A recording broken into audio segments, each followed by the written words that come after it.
We've defined quality as the fidelity of performance to intention. In the last episode, we covered how to enforce it objectively. Define the standard before you begin, enforce neutrally during, review without punishment after. We've stayed in the gym for these examples. The gym makes quality simple and observable. You can film the set, for example, and measure the gap between what you intended and what you executed. But the willingness to hold a standard for your own personal excellence is not merely an exercise concept.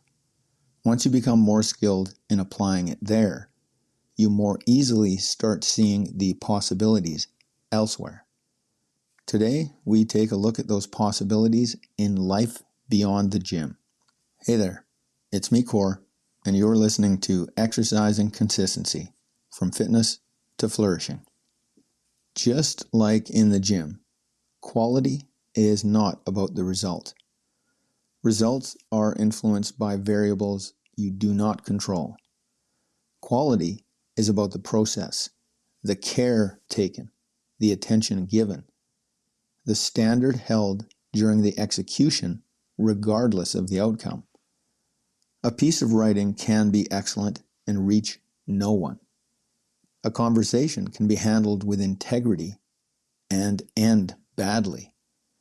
A decision can be made with full deliberation and produce a worse outcome than a guess would have. The quality was in the doing, not in the landing. In daily life, quality is the gap between what you could have brought to a moment and what you actually brought.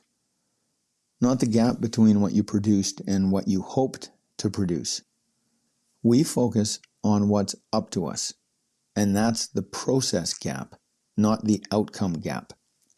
Let's start in the domain of work. The email no one will read twice. You can dash it off. You can leave the logic loose and the tone careless. The recipient will understand. They will not notice the missing sentence, the vague request, the slight edge of impatience you did not edit out. The email will function. The outcome will be fine. The quality will be low because the care was absent. The standard was, in quotes, good enough to send. And good enough to send repeated across 1,000 emails becomes the standard for everything you write. The task that only you know is incomplete. You finished the visible part, the part that would be noticed if it were missing. The invisible part, the documentation, the follow-up, the edge case, is not done. You could do it. No one will know if you don't. The choice to do it anyway, when the reward for doing it is zero, is quality. Not the quality of the output, the quality of holding yourself consistent with your standard. The preparation that is invisible to everyone who benefits from it. You can show up to a meeting having skimmed the agenda. You can deliver a presentation from notes you wrote an hour before. You can coach a session with the knowledge you already have. The audience will not know what was missing. They will not see the research you did not do, the rehearsal you skipped, the depth you chose not to reach. The standard was invisible. The choice to exceed what anyone would even notice is quality. In each case, the external outcome is realized regardless of the standard. The email is sent, the task is marked complete, the meeting is attended. The difference is internal consistency. And those internal differences, accumulated across years, become the difference between someone who does the work and someone who does the work well.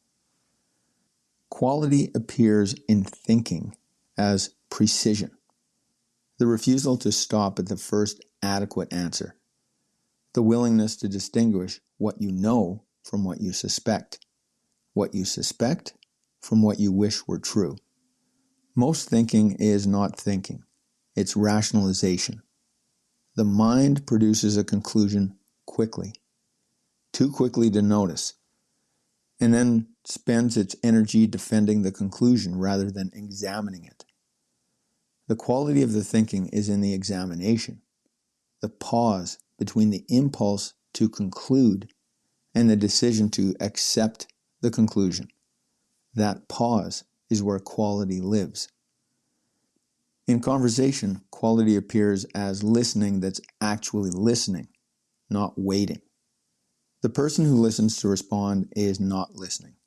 They are holding their breath until it's their turn. The person who listens to understand is practicing quality. They are holding a standard for their own attention. Understand before you evaluate. Evaluate before you respond. The standard is invisible to the speaker. They cannot tell the difference between attentive silence and impatient silence. The difference is internal, and internal differences accumulated across 1,000 conversations become the difference between someone who is present and someone who is performing presence. The most life-changing place quality appears is in the willingness to live by a standard at all, in domains where standards are optional. The gym provides a structure. The weight moves or it doesn't. The rep hits depth or it doesn't. The standard is built into the activity. Outside the gym, the structure is absent. There is no weight, no depth, no observer. The standard must be created before it can be held.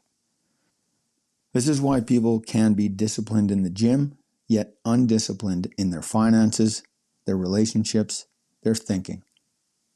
They are not undisciplined people. They are people who rely on external structure to supply the standard, and the external structure did not follow them out of the gym. The person who practices quality everywhere has learned to supply their own standard, creating their own structure. They've learned what makes them disciplined in the gym is applicable anywhere. The domains may change. The principles, skills, and systems do not. Noticing the opportunity for better quality everywhere is the beginning. Application is how we capitalize on it. In the next episode, we close this deep dive on quality by moving from recognition to practice. We look at how to apply quality intelligently in daily life, which domains matter, which standards to set, and what happens to your experience of a day when you start moving beyond the minimum that no one would notice was missing. Until then, find one moment today where no one is auditing the quality of what you do. Define what excellence looks like before you begin. Then hold yourself to it, not for the result, for the standard. If you're ready to upgrade the quality of your consistency, join the ACT Score Challenge. Come practice the precise daily reps that turn follow-through into a lifestyle. That's it for today. Catch you next time.